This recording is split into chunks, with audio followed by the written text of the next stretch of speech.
যদি জামাত ইসলামী বাংলাদেশে এবার ক্ষমতায় আসে আর আমি যদি আসতে পারি, এই 4টা কাজকে আমরা ঝাঁটা পিটাই করে বিদায় করবো ইনশাআল্লাহ। কুষ্টিয়াতে সবচাইতে বড় দুর্নাম 4টা জিনিস নিয়ে। একটা হচ্ছে দখলবাজি করে ফেলে। আমাদের এই এলাকায় তো এগুলো নেই নাকি?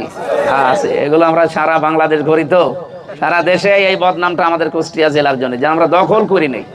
2 নম্বরে আমরা চাঁদাবাজিতেও এগিয়ে আছি। বড় বড় শহরগুলোর তুলনায় বিশেষ করে নারায়ণগঞ্জের পরেই কুষ্টিয়ার অবস্থান এখন চাঁদাবাজিতে। আপনি শরীফ দেখবেন সারা বাংলাদেশের 64 জেলার সবচাইতে বেশি চাঁদাবাজি হয় ঢাকার কিছু কেন্দ্রিক 2 নম্বরে, যেহেতু নারায়ণগঞ্জ পাশে আছে ওই জায়গায়। এরপরে আমরা আছি।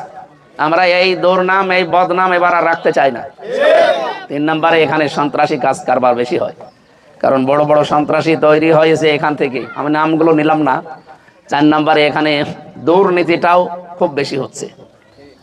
আমরা আহ্বান জানিয়েছি ওই দিন, যদি জামাত ইসলামী বাংলাদেশে এবার ক্ষমতায় আসে আর আমি যদি আসতে পারি, এই 4টা কাজকে আমরা ঝাঁটা পিটাই করে বিদায় করবো ইনশাআল্লাহ।